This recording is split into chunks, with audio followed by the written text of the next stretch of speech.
बहुत समय पहले ऊज देश में इसहाक और रिबका नाम के एक दंपति रहते थे। वे अब्राहम के पुत्र थे। कई वर्षों तक उनके कोई संतान नहीं हुई। रिबका ने परमेश्वर से प्रार्थना की, हे प्रभु, मुझे एक संतान दे ताकि मैं तेरी आशीष को आगे बढ़ा सकूं। परमेश्वर ने उसकी प्रार्थना सुनी और कुछ समय बाद उसके गर्भ में 2 बच्चे हुए। लेकिन उसके पेट में दोनों बच्चे आपस में धक्का मुक्की करने लगे। रिबका घबरा गई और उसने फिर परमेश्वर से पूछा, प्रभु, ये मेरे साथ क्यों हो रहा है? तब प्रभु ने कहा, तेरे गर्भ में 2 जातियां हैं और बड़ा छोटे की सेवा करेगा। पहले बच्चे का नाम रखा गया एसाव। वह लाल भूरा और रोएदार था। दूसरा बच्चा था याकूब। वह अपने भाई के पैर की एड़ी पकड़े हुए पैदा हुआ था। इसी कारण उसका नाम याकूब पड़ा, जिसका अर्थ है एड़ी पकड़ने वाला या धोखा देने वाला। दोनों बड़े हुए। एसाव को शिकार पसंद था। वह अपने पिता का प्रिय था। याकूब शांत स्वभाव का था और अपनी मां रिबका का प्यारा था। एक दिन एसाव शिकार से लौट रहा था, बहुत थका और भूखा। याकूब दाल पका रहा था। भाई, मुझे थोड़ी दाल दे, मैं भूख से मर रहा हूं। पहले तू अपना जन्मसिद्ध अधिकार मुझे बेच दे। ले मेरा अधिकार। भूखे पेट अधिकार से क्या फायदा? और उसने अपना अधिकार याकूब को दे दिया। परमेश्वर ने यह सब देखा और यह वही योजना थी जो उसने पहले से ठहराई थी।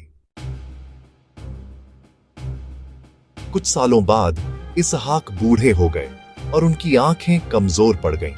उन्होंने अपने बड़े बेटे एसाव को बुलाया और कहा, बेटा, तू शिकार कर और मेरे लिए स्वादिष्ट भोजन बना ताकि मैं खाने के बाद तुझे आशीर्वाद दूं।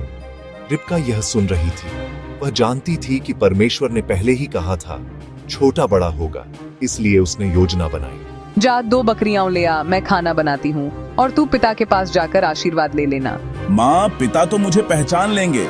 मेरे हाथ चिकने हैं और एसाव के हाथ रोइयादार। डर मत बेटा, तू बस मेरी बात मान। तेरी आवाज तो याकूब की जैसी है, पर हाथ एसाव जैसे हैं। और उन्होंने याकूब को आशीर्वाद दे दिया। मैं अपने भाई याकूब को मार डालूंगा। रिबका ने यह सुना और याकूब को अपने भाई लाबान के घर भेज दिया। याकूब अकेला डरते डरते निकल पड़ा। रात हुई, वह एक पत्थर तकिए की तरह रखकर सो गया।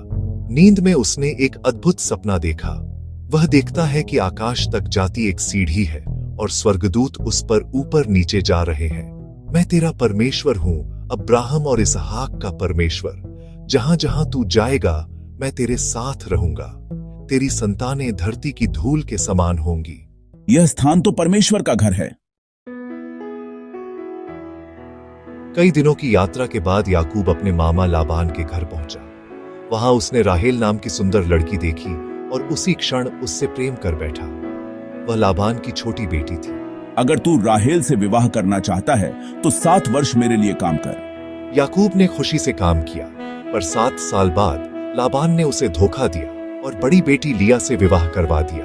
फिर उसने और 7 वर्ष काम किया, तब जाकर राहेल मिली। समय बीतता गया। याकूब के पास बहुत पशु, धन और बच्चे हो गए।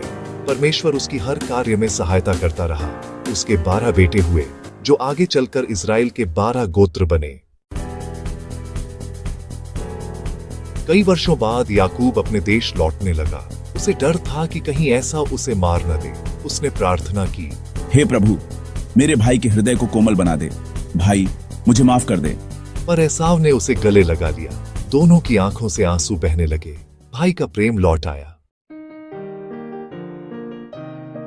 याकूब ने अपने जीवन में बहुत कठिनाइयां देखी, पर हर बार परमेश्वर उसके साथ रहा। उसने कभी याकूब को अकेला नहीं छोड़ा।